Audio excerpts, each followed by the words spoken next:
मंगलम भगवान वीरो मंगलम गौतमो गणे मंगलम कुंद कुंदार्यो जैन धर्मोस्तु मंगलम जैन धर्मोस्तु मंगलम। வாருங்கள் காணொளிக்குள் செல்வோம்।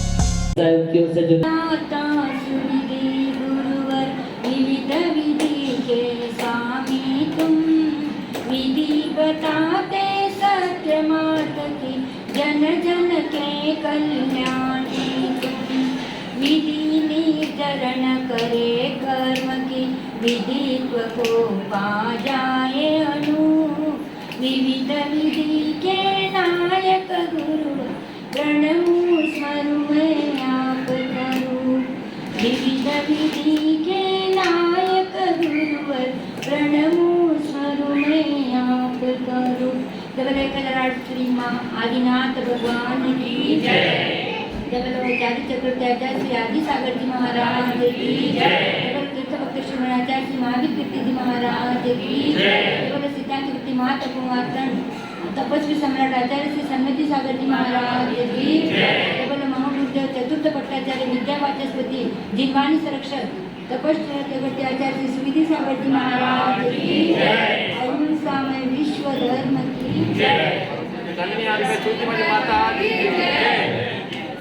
भावी शुद्ध परमात्मा, आज हम जिस कार्यक्रम के कारण एकत्रित हुए हैं उसका मूल कारण है पीछी परिवर्तन। सबके मन में रहता है कि चातुर्मास में ही क्यों पीछी परिवर्तन होता है, तो बाद में नहीं हो सकता। वैसे तो बहुत साधु ऐसे है कि भाई बार बार पीछी परिवर्तन करते हैं, लेकिन आचार्य श्री का तो एक ही है कि चातुर्मास में परिवर्तन करें। इसका मूल कारण क्या होता है? चातुर्मास में 4 महीने एक साथ रहते हैं और मूल पीछे का है कि मोर लोग कहते हैं ना कि जैन लोग तो अहिंसावादी होते हैं और कहते हैं कि मोर को मारते हैं और पंख एकत्रित करते हैं। ये सबकी गलत धारणा है, क्योंकि आसोज कार्तिक माह में मोर अपने पंखों को स्वयं ही छूट जाते, उनको निकालना है, और जो पंखों को निकाले मोर उसको जिंदा भी नहीं छोड़ेगा और उसके वो खुद की मृत्यु हो जाएगी। जो सर्पों को नहीं छोड़ता है तो वो इसको क्या छोड़ेगा? तो इस प्रकार से हमारी जो धारणा है वो गलत है। तो एक जगह है संपर्क बनाए तो चातुर्मास इस समय पंख सहजता से उपलब्ध हो जाते हैं और इसलिए चातुर्मास में पीछे परिवर्तन कर लेते हैं। और हमारे संघ का जो नियम है कि हम लोग जो नियम लेते हैं उनको ही पीछे देने का सौभाग्य प्राप्त करते हैं। तो हम लोगों ने जैसे आचार्य ने तो भाद्रपद में प्रवचन करते जब भी बोला था, बहुत बार आचार्य ने कहा था कि भाई जिनको भी नियम लिख के देना है वो चिट्ठी में लिख के नियम दे दे। तो हमारे पास में केवल 6 या 7 ही लिख के आया था और उन लोगों को वो चांस मिल गया है और बाकी देने वालों ने तो पुण्य किया है। क्या होता है भाई, साधु ज्यादा होते हैं तो सबको पीछे मिल जाती है। स्वर्ण कारखाना में 124 साधु थे तो बहुत सारे लोगों को पीछे दे दी। अभी यह साधु संघ भी तुमने तो कम कर दिया, बढ़ाया तो नहीं, घटा तो लिया और सब चाहते कि हमको पीछे मिले, कैसे मिलेगी? तो ध्यान रखो कि जब भी हम लोग पीछे परिवर्तन का कार्यक्रम होता है कोई बात नहीं, पीछे तो इन्हें चुने लोगों को ही मिलेगी। तो हम क्या चाहते हैं कि भाई जब भी हो शांति से कहाँ भी कार्यक्रम हो। क्या होता है कि कहीं भी ये घटना ऐसी कुछ घटना घटती है तो बाहर तक पहुँचती है, क्या हुआ था कार्यक्रम में, तो कोई बात नहीं, थोड़ा सा नाम आगे पीछे हो गया तो कोई देना नहीं। और मैं सबसे निवेदन करती हूँ कि जब चातुर्मास हुआ है तो ज़्यादा महिलाओं का संपर्क मेरे से रहा है, चाहे पूजा हो, विधान हो, दीक्षा का प्रोग्राम हुआ, उस समय भी हर कार्यक्रम में कोई भी आता था तो मेरे द्वारा कुछ बोलने के कारण या कुछ कहने के कारण किसी को ठेस पहुंची हो तो यही बात भूल जाए और अच्छी अच्छी बात मैंने जो अच्छी बात बताई वो ग्रहण कर लेना, और जो बात मुझे अच्छी नहीं लगी आप लोगों को मेरी, तो मेरे पास में वापस दे देना। जिसको भी मेरी बातों से बुरा लगा हो तो मेरी बात मुझे वापस कर देना, अच्छी मेरी अच्छाई हो तो अपने पास रख लेना। और साधु संग के द्वारा भी कुछ आपको ठेस पहुंची हो तो उसके लिए भी हम लोग सब क्षमा प्रार्थी है। और चातुर्मास में आज अभी 8 महीने हो गए। 18 तारीख को हम लोग 19 फरवरी के दिन यहाँ प्रवेश किया था, तो 19 फरवरी से लेकर आज तक हम लोग आए और चातुर्मास आनंद संपन्न हुआ। चातुर्मास की केवल आए थे 19वां के कार्यक्रम के कुछ दिन रह के भाई मंदिरों के दर्शन हो जाए, इसी अभिलाषा से यहाँ आए थे और मंदिर के दर्शन क्या हुए कि चातुर्मास भी हो गया। तो इस प्रकार से चातुर्मास की आनंद संपन्न हुआ। सबने अपना अपना तन मन धन देकर चातुर्मास को सहयोग किया और बहुत अच्छी तरह चातुर्मास हुआ। संलेखनाएं हुई, सभी में श्रावकों ने मदद की, क्योंकि चाहे अकेला संघ कुछ भी कार्य नहीं कर सकता है, समाज का सहयोग मिला इसलिए बड़े बड़े कार्य हो गए। और दोनों समाज ने मिलकर जो चाहे संलेखना हो चाहे दीक्षा हो कुछ भी कार्यक्रम हो, दोनों समाज ने मिलकर एकता दिखा करके हमारे साधु संघ की व्यवस्था अच्छी तरह से करके किसी बात की तकलीफ नहीं होने दी। और आगे भी कोई भी साधु आए इस प्रकार से हंसते खेलते चातुर्मास करो। और आचार्य श्री की आदत तो हमारे आचार्य श्री एक ही बोलते हैं कि बेटा मैं बच्चा हूँ और आखिर तक बच्चा रहूँगा। किसी ने कुछ कहा तो ये नहीं सोचते हो कि उनको बुरा लग गया क्या होगा, वो बोलते तो वो भी सुन लेते। और उनकी आदत है वो कभी एकांत में चाहे संघ की भी बात हो तो सबके सामने ही बोलते हो।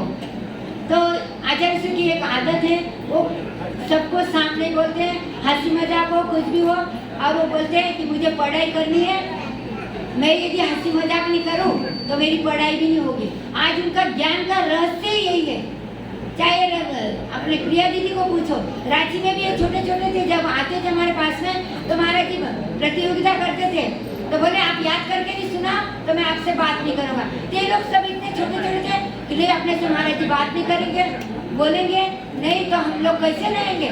और ये लोग चाहे मेरी भावना हो आलोचना पाठ हो, इन लोगों ने तो भाग लिया है जिनवानी नंदन में 650 प्रश्न 15 दिन में याद करके सुना है। और इन लोगों की लाइफ वो बोलते ना कि सहयोग के लिए हमको बुलाना है, तो प्रिया दीदी और एक निधि दीदी 2-3 बच्चियाँ थी, इन लोगों ने पूरे प्रश्न कंठस्थ किए थे और लाइव के लिए किसी ने पूछा कि आपको किसको बुलाना है तो 2-3 बच्चियों को बुलाया जाता था कि इन लोगों ने मालूम है। और महाराज जी एक ही बोलते बेटा किसी को बुरा लगे तो बुरा लगने दो, लेकिन मैं तो मेरे को अध्ययन करना है, मुझे आगे बढ़ना है और मेरा जीवन मुझे अच्छी तरह से बिताना है।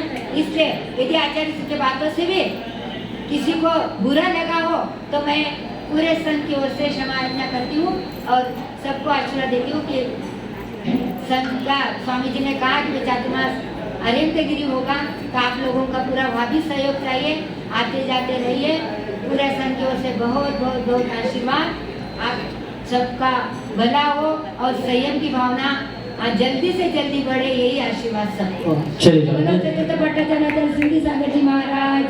तो जो माता जी के वचन को लेकर के चलता हूँ, उन्होंने कहा कि गुरुदेव हमेशा कहते हैं कि मैं बच्चा हूँ तो बच्चा रहने दो, मैं बच्चा हूँ।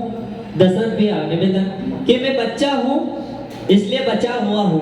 गुरुवर 4 लाइनों से कहूँगा कि सोते को जगाने गुरुराज आए हैं, जागते को चलाने मुनि राज आए हैं। जागो या ना जागो, जागो या ना जागो, ये तुम्हारी मर्जी। भक्त को भगवान बनाने सोईजी सागर आए हैं, भक्त को भगवान बनाने सोईजी सागर आए हैं। उच्च गुरुवर से आप सबकी ओर से, सकल दिगंबर जैन समाज की ओर से, समस्त ट्रस्टीगणों की ओर से, समस्त श्रावक श्रेष्ठी जनों की ओर से निवेदन करना चाहूंगा कि अपनी पावन अमृतवाणी से हम सबको लाभान्वित करें। हाथ जोड़ करके सभी शिखर बना करके बोलेंगे हे गुरुदेव नमोस्तु नमोस्तु नमोस्तु। महाराज 2 मिनट यहाँ के समाज और हमारे महासभा के और तीर्थ क्षेत्र कमेटी के जो भी सदस्य लोग इधर आवे और महाराज के नारियल चढ़ाएं, अरिहंत गिरी के आने के लिए प्रार्थना करें। आइए सभी स्वामी जी, आने के लिए कि नहीं आने के लिए? आइए जी, आइए आइए जी, गुरुवर हम सब की आइए, अभिलाषा। यहाँ के समाज लोग भी आइए, खंडेलवाल समाज के भी आइए इधर, आइए जी। देखिए अरंतगिरी के लिए श्रीफल चढ़ा रहे स्वामी जी भट्टारक स्वामी जी के साथ में श्रेष्ठी तमिलनाडु जनवांगा आइए जी, यहाँ के समाज लोग भी आइए। तो गुरु हम सब प्रकाश जी, की विमल जी, अभिलाषा। दिनेश जी, विमल जी, सारे लोग आइए।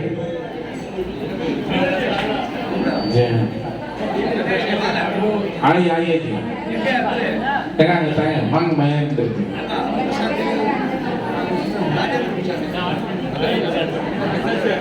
तो गुरु हम सब की अभिलाषा, अरिहंत गिरी निवासा। गुरु हम सब की अभिलाषा, हो वन वर्ष का वासा। गुरु हम जय श्री शांति महाराज की। महाराज आप आइए अरिहंत गिरी के लिए, हमारा समाज लोग सब साथ रहेंगे, आपको नमस्कार। आप लोग आशीर्वाद दीजिए। सुना है हमने शरणागत गुरुपति कसे लगाते हो। गुरुवर ने दोनों हाथ से आशीर्वाद देकर के स्वीकृति दी है, नहीं दी वो संभवतः नहीं है, क्योंकि माइक पे बताएंगे वो।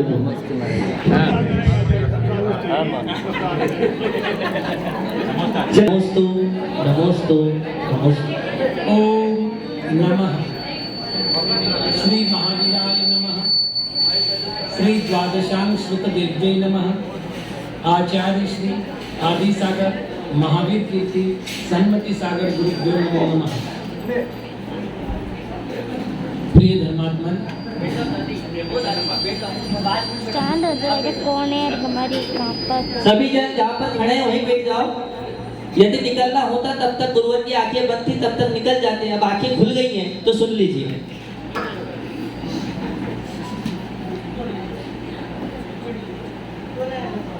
वर्षा योग साधुओं की साधना का स्वर्णिम काल है। जैसा कि पद्म पुराण में सुकौशल चरित्र के प्रकरण में आया कि कार्तिक पूर्णिमा पूर्ण होने पर साधुओं ने विहार आरंभ किया है। कभी भी विहार की संभावना है, वो अभी ऊपर बैठ करके तय हो जाएगा। यहाँ रहते हुए स्वाध्याय की अनुकूलता बनी रही। खास तौर से शाम को 6:30 बजे वाली क्लास, दोपहर में 3 बजे वाली क्लास और सुबह की 7 बजे वाली क्लास। ये 3 ऐसी क्लासेस रही जो कंटिन्यू चलती रही। कुछ लोगों ने प्रश्न किया कि महाराज आप यहाँ से चले जाएंगे तो क्लासों का क्या होगा? देखिए, पहली बात, मैं जहाँ हूँ वहाँ पढ़ाई है। और आजकल तो देखो मॉडर्न ज़माना है, सबका पास होना जरूरी नहीं। आप अपने नाम लिखवाइए। शाम के 6:30 बजे की क्लास यथावत होगी। सुबह की क्लास यथावत होगी। दोपहर की 3 बजे की क्लास यथावत होगी। वो किसी कारण से, कार्यक्रम के कारण, मौसम के कारण, किसी कारण बंद हो जाए वो अलग बात है। बाकी अरिहंतगिरी में भी नेट की व्यवस्था करके वो क्लासेस होगी। और आप अपने नाम जरूर दीजिएगा ताकि जो भी कोर्स बनता है वो आप तक भेजा जा सके। दूसरी बात, टाइम टेबल भेजा जा सके, क्योंकि अभी पूरी देव पूजा विधि, मतलब अभिषेक से लेकर के पूरा पूजन, प्रत्येक का अर्थ वो पूरा की पूरा व्यवस्थित होगा। जैसे अभी दोपहर में छड़ाला चल रही है, द्रव्य संग्रह होगा, रत्नगण सावकाचार होगा और तत्वार सूत्र होगा। इसके अतिरिक्त आज एक योजना बनी है, बहुत सुंदर योजना बनी है, कुंद कुंद गौरव गाथा। 1 साल का प्रोजेक्ट बनाया है, आज ही घोषणा की है मैंने। तो ये ग्रुप तैयार हो रहा है व्हाट्सएप पर। इसमें दो ग्रंथों का स्वाध्याय कराया जाएगा। एक होगा झाणद जैन पहुड़ आचार्य कुंकुम महाराज का और दूसरा बारसाणु वेद का आचार्य कुंकुम महाराज का। ये दो ग्रंथ तो कुंकुम महाराज के होंगे। उसके अलावा कुंकुम महाराज पर एक लेख प्रतिदिन उसमें दिया जाएगा, मतलब ग्रुप में। भले 10 लाइन का लेख हो, पूरे 2-2 पेज का लेख होना जरूरी नहीं है, 10 लाइन का लेख हो, लेकिन प्रयत्न होगा कि रोज की रोज कुछ न कुछ मैटर कुंकुम महाराज पर जाए और ये पूरा साल भर का प्रोग्राम बनाए। आज रात्रि को भी 9 बजे जूम पर एक मीटिंग रखी गई है विद्वत समुदाय की ओर से। तो सुबह मेरे पास फोन आया था कि आपकी ओर से क्या सहयोग मिलेगा। मैं ये चाहता हूँ कि जो लोग सचमुच अध्ययन करना चाहते हैं, निष्पक्ष होकर के वो संघ से जुड़ जाइए। एक मैंने महिलाओं को कहा था, मैं वापस यहाँ कहना चाहूँगा, एक दिन में 3 पृष्ठ पढ़ते हैं, सुबह 1 पेज, दोपहर 1 पेज, शाम को 1 पेज। जैसे आप गोलियां लेते हैं ना, सुबह दोपहर शाम 1 पेज सुबह, 1 पेज दोपहर, 1 पेज शाम, तो कुल मिलाकर के 5 मिनट में 1 पेज होता है। कुल मिलाकर 5 मिनट, 3 पेज के होते हैं, लगभग 15 मिनट 3 टाइम मिलकर के। बहुत ज्यादा टाइम नहीं हुआ। आप घर बैठ करके आप स्वाध्याय करिए। यदि आप 3 स्वाध्याय प्रतिदिन करते हैं तो 1 महीने में आपका 1 ग्रंथ होता है, और 1 महीने में 1 ग्रंथ होता है, मतलब 12 महीने में 12 ग्रंथ होते हैं, मतलब 9 साल में 108 ग्रंथ होते हैं। पूरी जिंदगी में आपने 108 ग्रंथ नहीं पढ़े, ये 9 साल में हो जाएगा। आज मुझसे पूछा गया कि पुस्तक की व्यवस्था कैसे होगी। मैंने कहा जहां निर्ग्रंथ है वहां ग्रंथों की क्या कमी है, मैं व्यवस्था करूंगा और आपको घर बैठे पुस्तक अवेलेबल होगी, फ्री ऑफ चार्ज पुस्तकें मिलेगी। आप अपना पढ़िए। जैसे मैं यहाँ 2 आदमी को नियुक्त कर देता हूँ, उनके पास ग्रंथ छोड़ जाता हूँ, वो आपको अवेलेबल करा देंगे, आप उनके पास वापस जमा कर दीजिएगा। एक साथ कोई 108 ग्रंथ पढ़ना नहीं है, तो 108 ग्रंथ के 2 सेट भी यहाँ आ जाते हैं, तो सभी का स्वाध्याय होता है। आपको मैं लिस्ट देने तैयार हूँ, जिस तरह से मार्गदर्शन चाहिए। व्हाट्सएप नंबर देके जाता हूँ, फोन नंबर देके जाता हूँ। कोई भी शास्त्र संबंधित प्रश्न है आप करिए। संघ से जुड़ने का यही एक तरीका है। आपसे न तो आज तक दूसरी बातें मैंने की न मांगी, आगे भी मैं चाहूंगा कि आप लोग पढ़ें और समाज में साधुओं के अगल बगल में कषायों के ग्रुप बनने की बजाय, छोटी छोटी बातों पर ईर्ष्या की ज्वाला धड़कने की बजाय हमारे मन में शांति हो, संतोष हो और हम साधु संघों से जुड़ करके ज्ञानाराधना करें। सरकार ने भी कहा यदि साक्षर होगा तो लोग ठगेंगे नहीं, और मैं भी आपसे कहता हूँ साक्षर होंगे तो ठगाई नहीं होगी, मिथ्यात्व में पतन नहीं होगा। तो जैसे आप जुड़ना चाहे, हजारों ग्रंथ है, खूब सारी व्यवस्था है। आपको पढ़ाई के लिए मान लेते किसी कारण से आप क्लास में नहीं बैठ पा रहे हैं, 100 काम है, 100 तरह की अड़चने हैं, तो आप क्लास में बैठने की भी परवाह मत करिए। आप संघ से जुड़ जाइए। जब भी आप अरिहंतगिरी आ गए, एक पेन ड्राइव साथ में लेकर के आइए और महीने 2 महीने का कोर्स एक साथ डाल करके ले जाइए पेन ड्राइव में। जो ग्रंथ की वाचना है, जैसे छाड़ाला, जैसे द्रव्य संग्रह, जैसे तत्वार सूत्र, एक एक की वाचना आप घर बैठ के करिए तो पुस्तक आपको मिलेगी, वाचना के लिए मैटर आपको मिलेगा, मोबाइल वगैरह आपके पास सारे साधन हैं, उस पर आप वाचना सुन सकते हैं, घर बैठकर आप पढ़ सकते हैं। और यदि कोई प्रश्न उपस्थित हो सकता है तो आप प्रश्नों को व्हाट्सएप थ्रू मुझसे डायरेक्ट पूछ सकते हैं। तो इस तरह से व्यवस्था आपकी बनाई जा रही है। मैं चाहूँगा कि अधिक से अधिक लोग इस कार्य से जुड़े।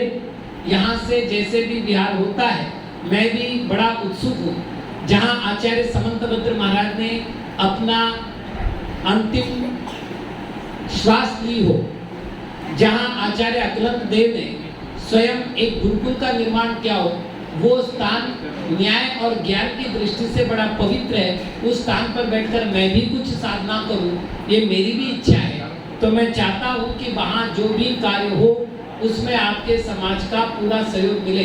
मैं भट्टारक का जवाई बन करके नहीं जा रहा हूँ। मैं एक बात आई कि वहाँ भट्टारक जी सब व्यवस्था कर लेंगे ना, मैंने कहा मैं भट्टारक जी का जवाई बन के नहीं जा रहा हूँ, मैं आपके माध्यम से जा रहा हूँ। जितना जैसे आपने यहाँ अपना समझ करके व्यवस्था की, ऐसी व्यवस्था वहाँ रह करके संघ हमारा ये सोच के करना है। और ये संघ इतना सा नहीं है, मैं आपको बता रहा हूँ।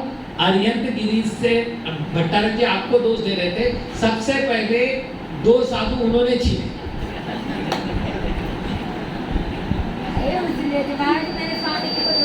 क्या उन्होंने 2 साधु पहले छीने, उसके बाद फिर तमिलनाडु ने कहा जो भट्टारक जी करेंगे वो हम करेंगे। तो सबने छीना झपटी शुरू की। आगे जो हमने कहा अरिहंत गिरी से जितना दिया उतना वापस मांगा। हाँ जी हाँ जी ना, एक बात, अरिहंत गिरी से जाएंगे तो उससे ज्यादा ही जाएंगे, ये भी पक्का है। अरिहंत गिरी से जितने निकले थे, आप जब वापिस अरिहंत गिरी से निकलेंगे तो उससे ज्यादा बनकर के ही जाएंगे, ये तो पक्का है। तो जितना सहयोग आप लोग कर सके आप लोग अवश्य सहयोग कीजिएगा। और साधु आपका है, चाहे यहाँ रहे तो भी और वहाँ रहे तो भी, जो आपका है वो आपका है, अपनी प्रॉपर्टी भूलिएगा मत। जिन्होंने सेवा की, देखिए मैं वापस कह रहा हूँ, मैंने कभी भी 4-6 आदमी सेवा करने वाले नहीं माने। ये बात अलग होते हैं, कुछ लोग आगे होते हैं, कुछ लोग पीछे से सपोर्ट करते हैं, कुछ लोग शिखर के कलश होते हैं, कुछ नींव के पत्थर होते हैं। अपनी अपनी जगह सभी का योगदान और सभी की व्यवस्थित भूमिका है। इसलिए जिन्होंने सेवा की उन सभी का जीवन मंगलमय बने, यही आशीर्वाद। जिन्होंने नहीं की वे अभी भी अवसर नहीं चुका है, वे अब भी अपने कर्तव्य की पूर्ति करें, ये आशीर्वाद। आपके समाज में मांगलिकता की वृद्धि हो, आपका समाज नियमित रूप से धन धान्य आरोग्य संपत्ति आदि से बढ़ता हुआ रहे, आपके समाज की धर्म भावना नियमित रूप से विकसित होती रहे और निरंतर आपको साधु संघों की वैयावृत्ति का लाभ मिले। पूरे संघ की ओर से आपके समाज को ये आशीर्वाद। ओम नमः।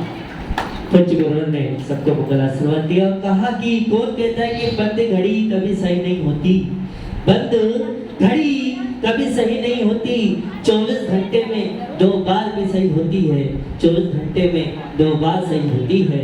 मैं अकेला ही काफी हूँ, ये मेरा भ्रम है, और मैं काफी अकेला हूँ, ये भी मेरा भ्रम है। ये इस भ्रम को मिटाते हुए चलते गुरुवर के श्री चरणों में गुरुवर के मंगल वचन को हम सबने सुने, प्रताड़ित हुए। आज का मंगल में मंगल आरती, दीप प्रज्वलन, मंगल आरती करने का सौभाग्य, और ये 3 टेंस और 33 दीपकों से मंगल में मंगल आरती पूज्य गुरुवर की आरती के लिए। हाँ, 11-11 थाली, 11-11 आरती, 11-11 ये थाली ले लीजिए। वैसे 11-11 दीपकों के साथ मंगल में आरती करेंगे। श्रीमान पतंजलि महत्ववाणी काकड़ा परिवार सभी आरती में शामिल होंगे और कार्यक्रम के पश्चात यहाँ पर आप सभी के लिए भोजन की व्यवस्था है। कृपया सभी भोजन ग्रहण करके जाइएगा। सबके लिए मम मम मम की व्यवस्था को छोड़कर, और आप सभी के सहयोग के लिए, सभी के योगदान के लिए विगत 2 वर्षों में जो इस प्रकार का सहयोग आपने रखा है, आगे भी अरेंजमेंट में बनाए रखें, यही मंगल कामना के साथ में आप सभी को धन्यवाद देना चाहूँगा। समस्त समाज की ओर से, समस्त जैन समाज की ओर से आप सभी का बहुत बहुत धन्यवाद।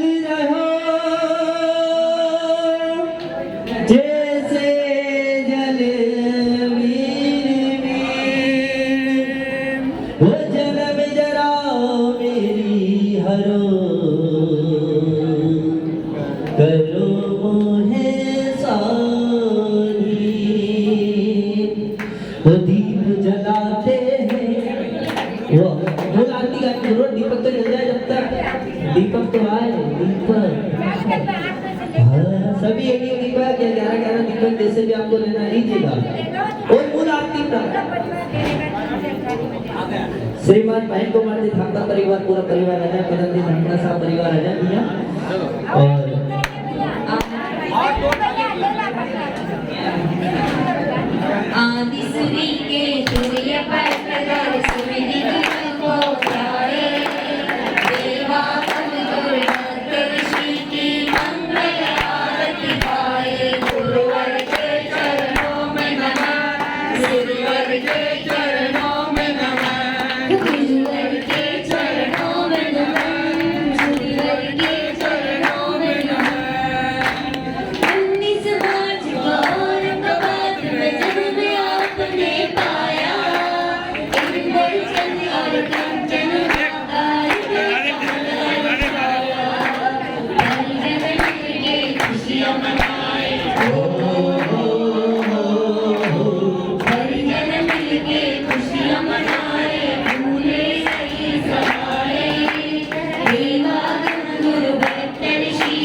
ऋषि की मंगल आरती गाए, गुरुवर के चरणों में नमन, सूर्यवर के चरणों में नमन, गुरुवर के चरणों में नमन, सूर्यवर के चरणों में नमन। दशरथ की दाता सूर्य वर्षिया वर्षिकधारी, भारत पत्र बुद्धि के दाता पंचाचार्य बिहारी, सम्मति सूर्य के पद आसन हो, सम्मति सूर्य के पद आसन हो, गौरव फैलाए, देवागम गुरु भक्त ऋषि की मंगल आरती गाए, गुरुवर के चरणों में नमन, सूर्यवर के चरणों में नमन, गुरुवर के चरणों में नमन, ऋषिवर के चरणों में नमन। आदि सूर्य के प्रिय पात्र सुविधि गुरु को ध्याए, देवागम गुरु भक्त ऋषि के मंगल आरती गाए, गुरुवर के चरणों में नमन, सूर्यवर के चरणों में नमन, गुरुवर के चरणों